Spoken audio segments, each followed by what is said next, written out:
Rest of your Sunday, here are the big things that we're following for you. First, let's get you back out over Corey Howard with your KOAT weather forecast. Yeah, one of the things that I'm taking a look at, we did have record warmth yesterday. And matter of fact, we broke a record in several areas. Albuquerque actually came within 2 degrees of breaking a record. But you can see areas such as Roswell made it all the way up to 81 degrees. Now, they are going to see a significant change for today.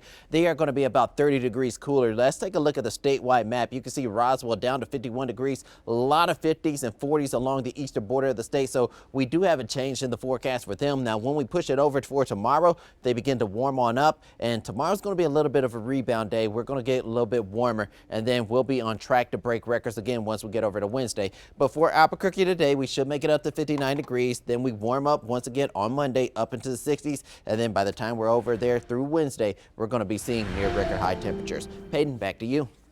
Thanks, Corey. In this morning's top stories, 2 U.S. service members and 1 American civilian are dead after an attack in Syria, according to the Trump administration. Officials say the dead include 2 Iowa National Guard members and a civilian interpreter.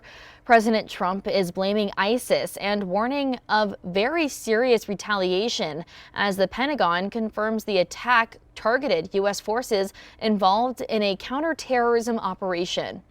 President Trump has signed the first ever federal school choice program into law, but states are now split on whether to opt in. The plan would use tax credits to fund scholarships for private education and other learning costs starting in 2027. Supporters say it expands options for families, while critics warn it could divert resources from public schools. A deadly shooting has shaken Brown University in Providence, Rhode Island. Authorities say 2 students were killed and 9 others were injured Saturday afternoon after final exams. This morning, officials have confirmed a person of interest is in custody and a shelter-in-place order has been lifted. Celebrating the holidays without loved ones is one of the hardest things families go through. Julian Patas shows us how the New Mexico Crusaders for Justice is trying to lift up these families after tragedy.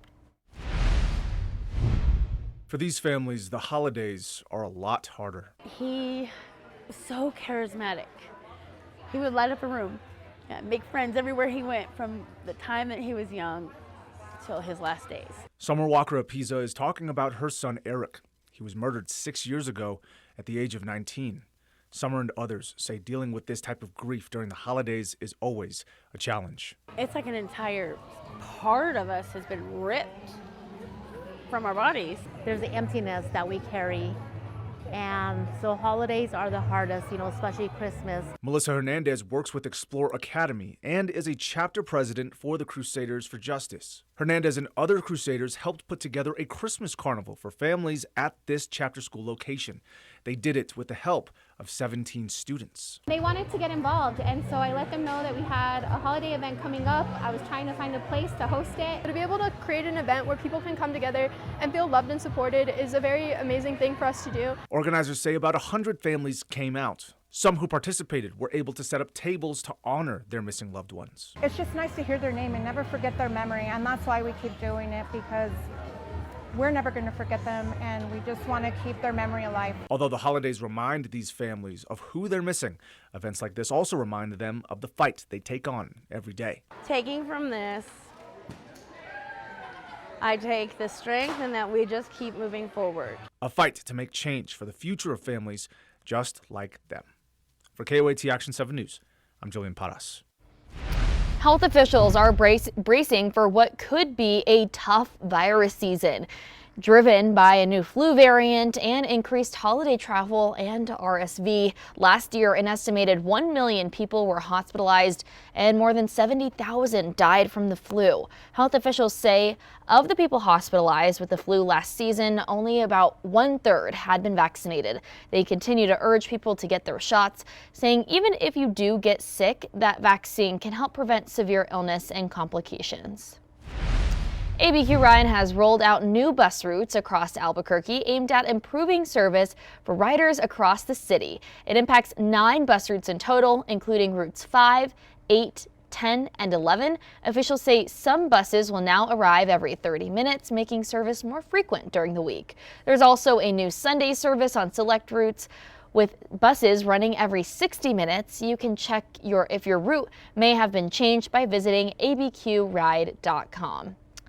Now, Corey, it's shaping up to be a really nice day. What are your plans? My plan is to get some sleep. I'm gonna go right over here. Any football or anything I'm in watching your future? football. I'm in the little fantasy playoffs, so I have a matchup today. I'm already up. How's your team looking? All my teams made it to the playoffs, so I'm happy about Okay. that, and I'm hoping to get paid here in the next about 3 weeks from one of them from them leagues. I could definitely use the money. It's right. holiday time. Yeah, I know. Everyone's like busy shopping. I will say I was at Windrock yesterday. Okay. Parking lot was absolutely packed. Yeah. So if you are doing your holiday shopping today, make sure to pack your patience because it's busy out there. What kind of person are you? I'm the person, don't park next to me, so I try to find a spot and Away I have the from hard people? time. Yeah, I had the hardest time right now. I'm the same way. Well, thank you for joining us this morning. Action 7 News is going to be back here at 5. Thanks for joining us. We hope you have a great rest of your Sunday.